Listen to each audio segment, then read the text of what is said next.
Welcome everybody to the big show. Today we're going to talk about service and parts benchmarks for profitability.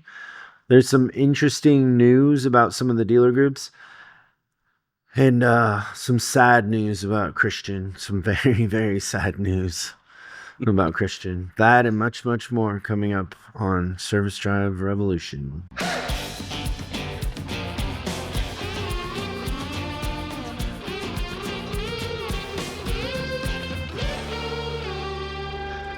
Well, I know you have a lot of fans, and I would just like to say to your fans that if they wanted to reach out to you in some way, it might be the time to do it. It's time sensitive, you think? Yeah.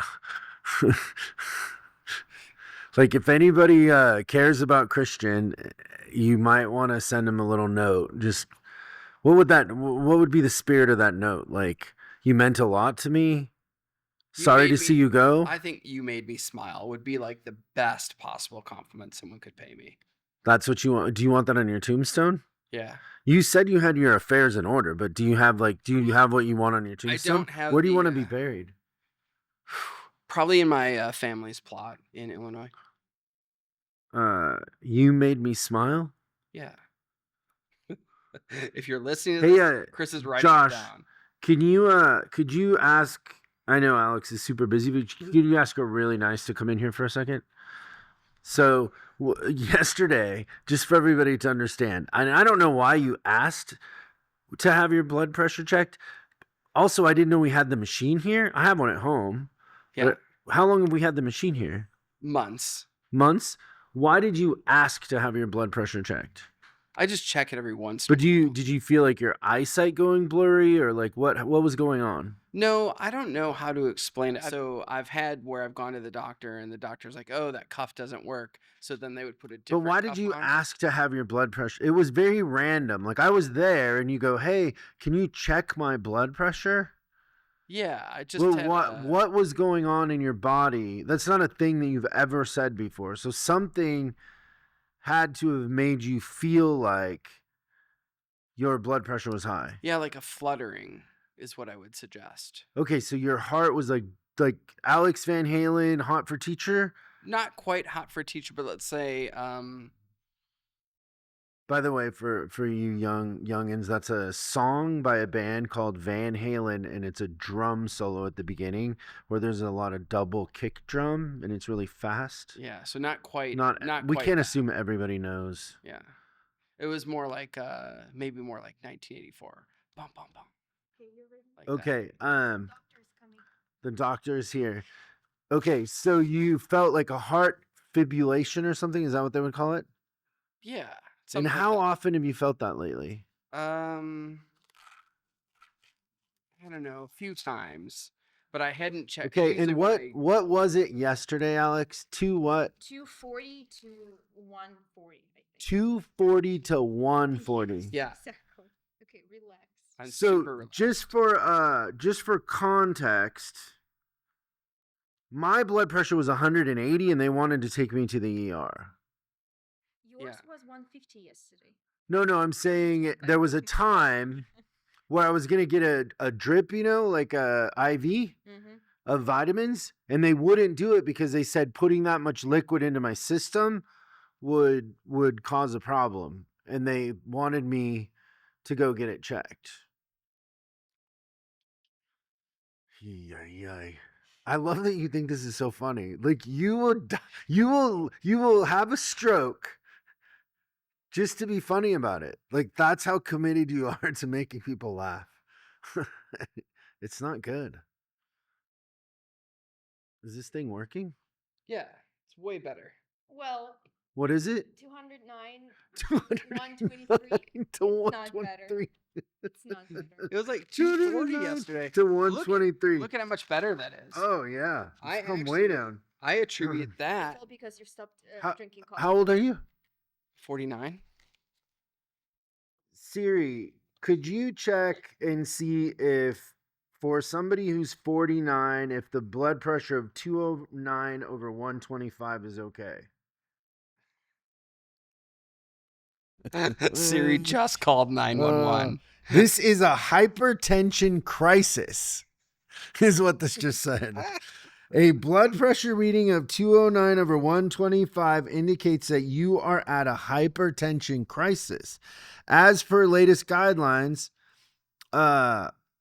if you encounter such a reading, call 911. We are not calling 911. What does that say? It says that you could call 911 urgently. It says, it's like, don't pussyfoot around about calling 911, but urgently call 911.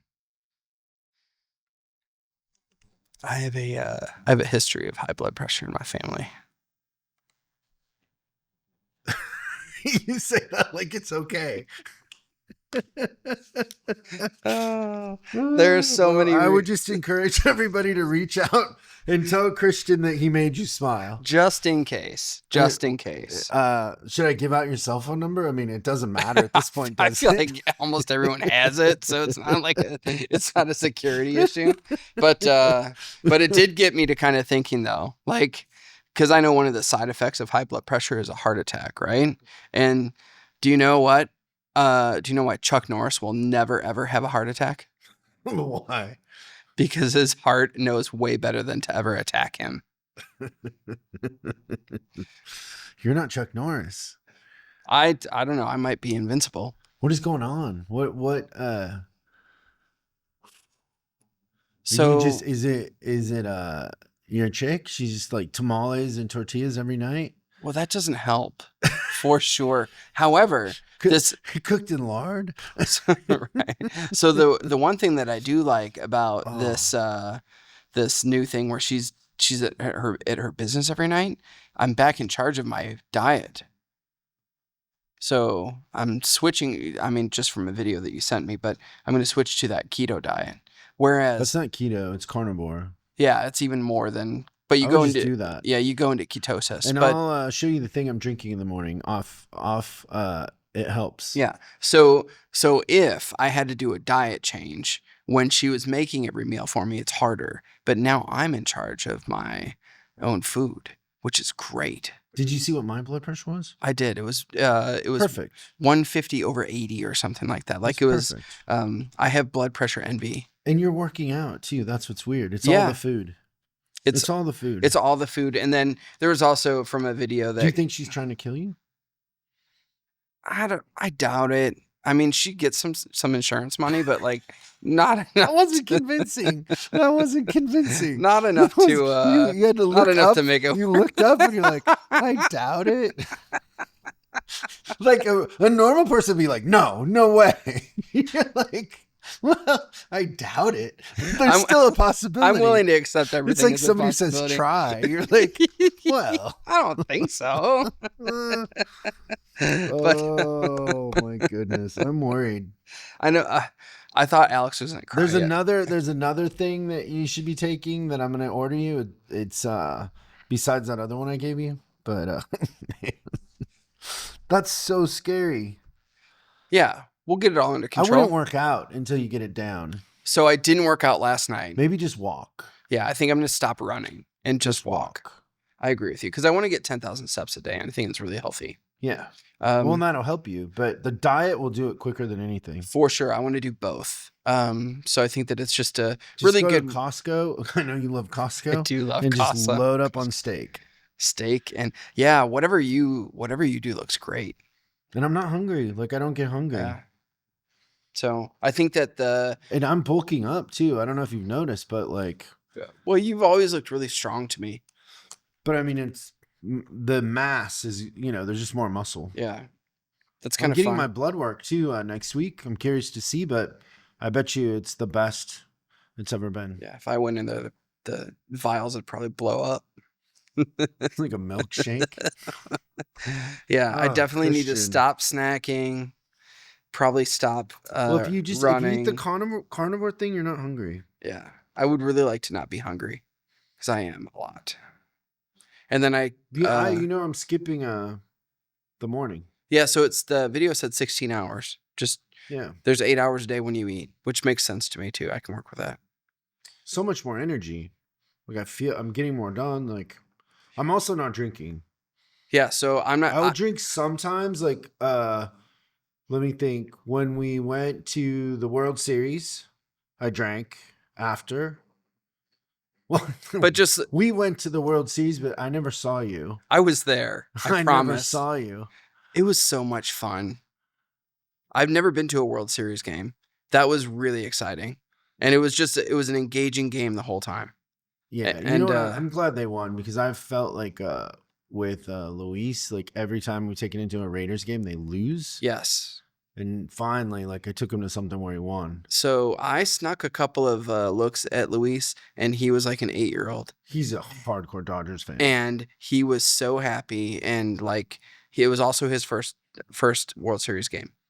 So you got a lot of firsts for the group of us that went. It was everybody's first time going. Yeah. And that was really, really cool. It was really fun. Everybody enjoyed it. And Matt, by the way, I owe my buddy Richard Fish thank you. I need to call him and tell him the story. But you know how I got the seats? So I was sitting right behind home plate. Was on TV a couple times too. really? Yeah. Well, people were texting me that they saw me on TV. That's pretty cool. My neighbor, she's great. And she's probably in her 70s, I would think. And she's got this big dog. But she's the sweetest thing ever. But she got in a fender bender, and she asked me like what to do. And so I called my buddy Fish, who owns a bunch of body shops, and I said, "Hey, where can I send her?" He said, "Give her this phone number." She went. She was so blown away by how quick it was and how good they did. And everything, that when the playoffs were happening, she goes, if they go to the World Series, I'm giving you my seats. And they've had those tickets in their family for like 30 years. It's the only way to have those seats. Those seats were selling for like 20 grand a piece. Okay. So I saw seats very similar to that for 18. So that makes sense to me. And I don't Yeah. think that they weren't row The seats one. next to hers were for sale. And it's funny when you're sitting next to those people knowing what they paid for those seats. Yeah. Like it's Like, crazy. I'm sorry. She could afford it. The one lady I was sitting next to, Brad Paisley came and talked to her or whatever. Oh yeah, they showed And he Brad was wearing a Paisley on the Dodgers hat, Jumbotron. which is odd. Yeah. There were so many celebrities. It was hilarious. They showed Rob Lowe, Paisley. There was probably 10 or 20 people that on the whole Jumbotron. part down there was just celebrity. Yeah. That's pretty everybody fun. wanted to be seen on TV. Even Magic Johnson was right there. Yep, Magic and his wife Yeah. were there. That's right. Cookie, is that her name? Cookie is Yeah. her name. Good old Cookie. Good for you. There's a friend of mine actually. He had a heart attack. you got heart. It's not funny to have heart attack jokes. Can I tell my friend's You know what's story? not funny is when you're having a heart attack. I think it'd still be a little funny. You won't. I promise. But You're gonna want to live. eventually. But my friend, Do it for your son. yeah, that's a good point. So it's that's a main motivator for trying to get it right. But so my buddy, he has a heart attack, and they end up carting him in the hospital, ambulance, everything like that, and he goes to this Catholic hospital, and so after he wakes up, they save him. He comes out of it, and the nun comes up to him and is like, "Hey, do you have insurance?" He's like, "No, I don't have insurance." And he's like, well, do you have any, are you married? He's like, no, I'm single. It's just me. He's like, well, do you have any family members that can help you to pay for this and everything like that? And he's like, well, I've got a sister, but she's a bachelorette, and she's also a nun. And the nun goes to her, she's a nun? She's not a bachelorette. She's married to God. And then my buddy goes, oh, perfect. Then send the bill to my brother-in-law. Oh man. We'll get there. Oh, I hope so. I'm worried about you. Okay, what's in the news?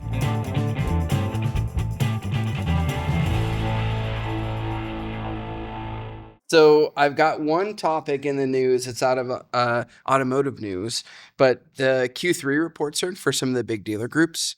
And so one of the things they do at the automotive news typically is they'll kind of collect the profitability data. And I've got profitability numbers off of 3 large groups: Penske, Asbury, and AutoNation. So gut feeling, profits up or down year over year? For the Publix? Yeah, for those 3. Not the grocery store Publix. Not beautiful grocery store, which I think you undersell the quality of that grocery store. Oh, because that deli sandwich that'll change your life that didn't change my life. With the salami, unbelievable. Fresh meat, produce, all of it. It's a grocery store. Come on. It's a really good grocery store. Okay, up or down? Well, I'm gonna guess because of the way you're presenting this down. Yeah, they're down. So I thought if they were off just a little bit, that would kind of make sense. There's like the CDK thing and, you know, hurricane that might have affected some of the stores and everything like that. But AutoNation down 24% in net profit. Asbury 25% and Penske down 14%. Oof. That's bad. Well, if anybody over there wants help, give us a call. 8333. We can. We know lots of dealers that are up. Not everything is doom and gloom. It is funny because it's funny they're too big to change. Yeah. I do think about that because sometimes we're in our own little bubble where we see the results are not connected to the stock market or the economy or anything like that. It's just execution. Well, I think it's funny, like when we've had clients that have sold to those groups and then you see the numbers later and they always underperform. Always. Like fixed ops always goes down. Always. Like sometimes half. Yeah. Like it's nuts. What else is in the news? That was really the main news. It was two of the news stories that I pulled were about the same thing. So I just kind of combined them into one story about how the groups are going down. Oh, I do want to give a shout out to my new guy I just met this morning on a strategy session, who is a huge, huge fan and has already done a great job in his service department and looking to get to the next level. Hey, Josh, nice chatting with you today. Just Josh? Any random Josh? Yeah, he'll know. Where's Josh at? He is in St. Louis, Missouri. Okay, so we're going to talk about service and parts benchmarks. What is high performance? What are the benchmarks? That we get asked this question a lot. Like, what should my net to gross be? What should my gross profit percentage be? That sort of thing, right? Yeah, I want to test you for a second because I asked you that question probably the first day that we met. And I believe that you're going to give me the same answer today as when we met in Chicago? Yes. So 10 years ago, just testing you. But what was the question? I asked you, what should a normal person's blood pressure be? We didn't talk about blood pressure that day, but I did ask you, what do you think my net to gross should be? I don't remember this. What did I say? 30? No, it was timeless, ingenious, as high as humanly possible. Is what you told me. I like that. And as you could still answer that today. Yeah, I've told this story a bunch of times, but one year at our Top Dog event, we had this idea that we were going to have people stand up in order of their net to gross. And really what we wanted to do is kind of shame the people that weren't doing well. That was our goal. Yeah. And so we went through it. We went like 5%, 10%, 20, whatever it was. And then we got to 30%. And most of the room came up.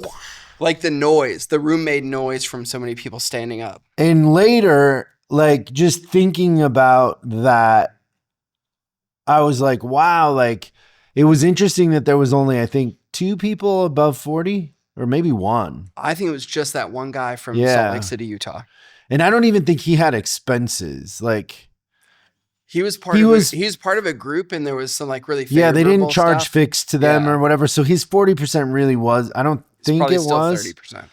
Really that. So I remember just going, oh wow, like we tell everybody to be 30% and the ones that, you know, are trying or whatever are 30%. And so we decided to stop saying that.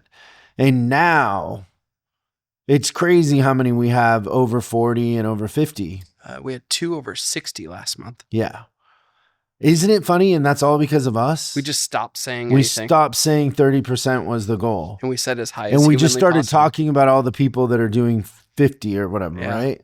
And talking about the elite group and that sort of using them as a benchmark, I guess. So that is kind of fun when somebody comes to you and they're like, oh, I made it to 30%.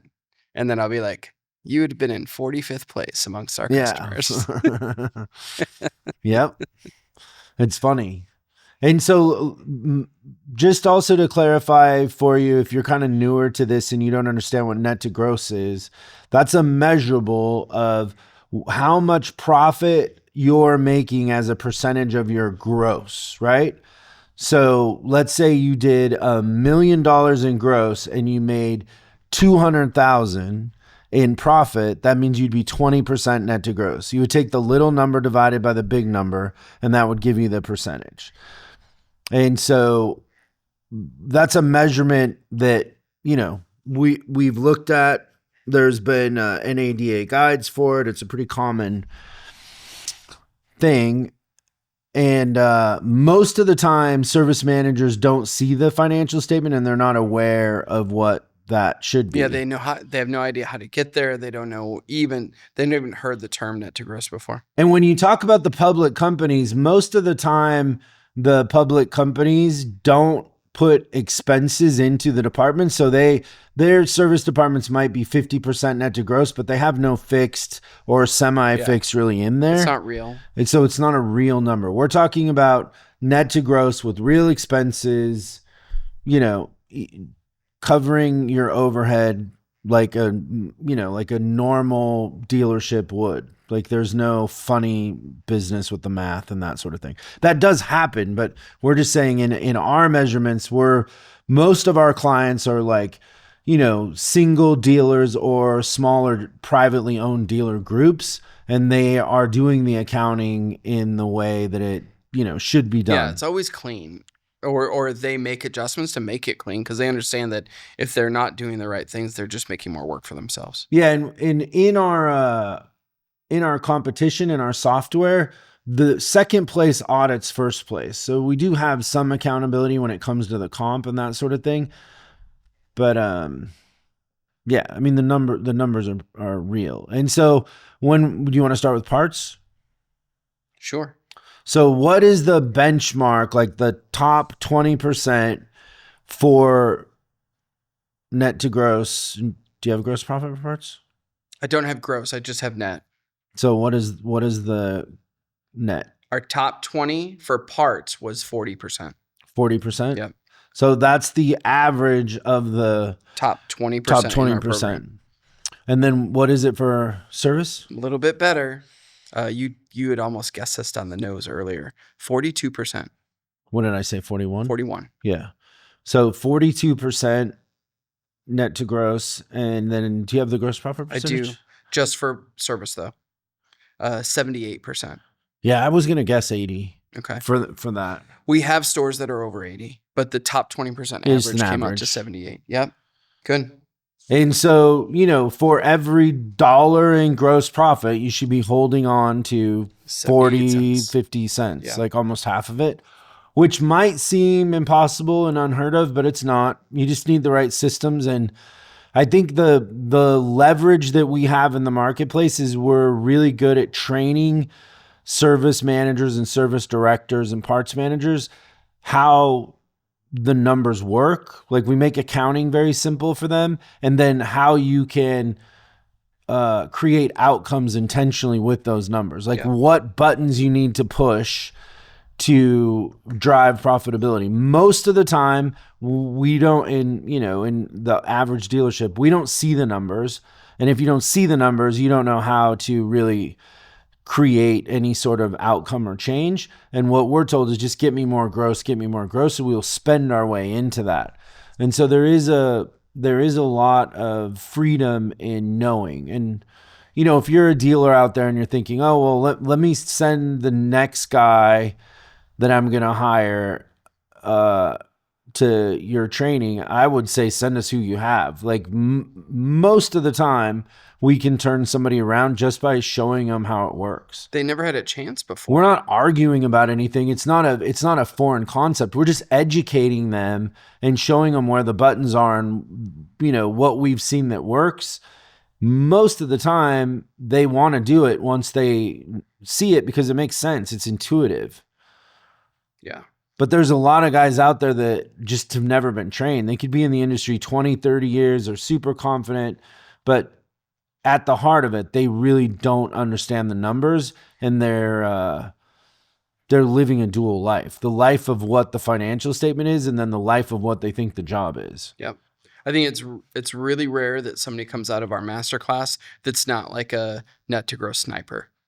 Yeah, because it just makes sense. They just have a better understanding. And I was just having this discussion not too long ago with somebody, because we're just kind of having a discussion about whether or not like a service manager should be judged off of like departmental gross, like that adjusted number after the direct expenses, or whether or not it should be net. And I'm like, here's the thing I would tell you is that every single time I've taught a service manager about financials and I included all the stuff, and the net number at the bottom is what they started to focus on, that number didn't grow.